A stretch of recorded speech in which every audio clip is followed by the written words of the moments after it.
Hey,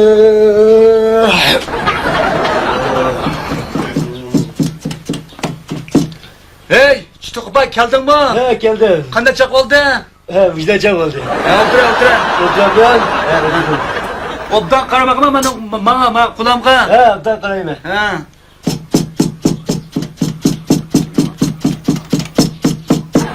Hey, ayağa qalama, mana qalama, keyin qalama, mana ha. He makos. Salavatı baba. Ha, ködük. Astama termi qalamay, ma gilemga qaramamsan. He makos gilem qaray. Ködükmü? Ködüm. Tuta, tachiqla. Penci kılamda. He. Baka. Aldın qalani, aldın qala. He.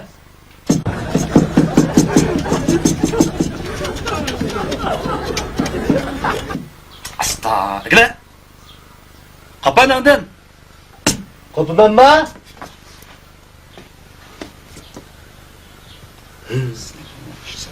Kopağı da. Ha, bayakla. He. Ab bazağı beyep. Mazaka. Bazağı beyep, bazağı. He bazaka usta. Ha. Ma bikaga He he. goşyan. Goşya. Ha. Mako.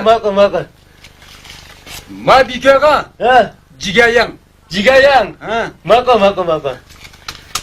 Yine ma bikaga olmayan.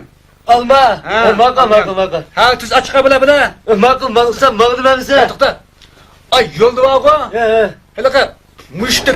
Üyünde güzel fakirde kadın kızlar karmıcı mı? Mako ustam. Kalma. Siz çıkar bile. Şapkas kalma akıllı kılmamı.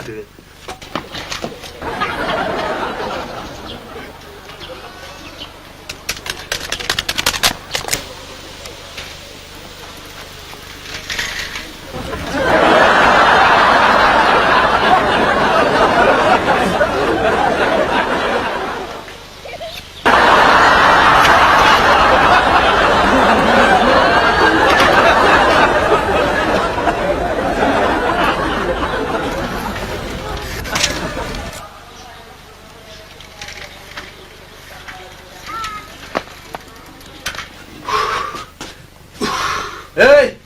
Otursan mı? Yakına yakına. Geldi. He, hep geldin mi? He yep geldi usta. Sen yemin hep geldin.